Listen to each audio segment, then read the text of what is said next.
मला आता कित्येकदा हल्ली कळतच नाही कोण कुठच्या पक्षात आहे. मध्यंतरी मी एकदा नाट्य संमेलनाला गेलो होतो त्या पुण्याला. 5 नगरसेवक आले, मला म्हणाले जय महाराष्ट्र साहेब. म्हटलं बोला. आम्ही राष्ट्रवादीचे नगरसेवक. म्हटलं कोणाचे? 2 म्हणाले आम्ही शरद पवार साहेबांचे. 3 म्हणाले आम्ही अजित पवार साहेबांचे. मी तुम्हाला सांगण्याचं कारण एवढं की ह्या सगळा जो काही अख्खा गोंधळ जो उडाला 2019 नंतर, तो कशामुळे उडाला?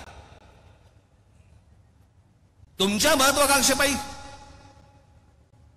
म्हणजे राज ठाकरेंनी नरेंद्र मोदींवरती टीका केली. हो केली. मी जाहीरपणे सांगतो, सांगितलं त्याशी गुढीपाडव्याच्या सभेमध्ये. जी गोष्ट मला पटली नाही त्याला मी विरोध करतच राहणार. जी गोष्ट चांगली केली त्याला मी पाठिंबा देतच राहणार.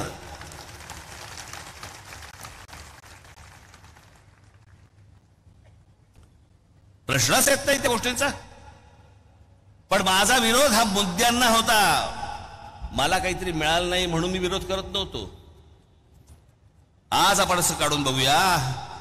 आज जे पेटलेत ना, आज उद्धव ठाकरे जे नरेंद्र मोदींच्या विरोधामध्ये जे बोलतायत, जर समजा 2019 साली भारतीय जनता पक्षाने मान्य केलं असतं की 2.5 वर्ष तुमची, बोलला असतात? आज जे बोलताय ते तुम्ही बोलला असतात? नसता बोललात, कारण पोट भरलं होतं. तुम्हाला जे हवंय ते तुम्हाला मिळालं असतं. पण जे तुम्हाला हवंय ते तुम्हाला मिळालं नाही म्हणून तुम्ही आज बोलताय.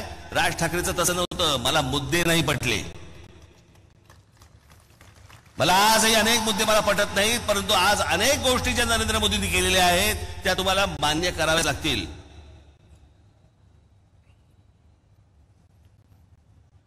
या देशामध्ये असंख्य लाखोने आज चांगले मुसलमान राहतात. या देशाला मानणारे मुसलमान राहतात. या देशावरती प्रेम करणारे मुसलमान राहतात.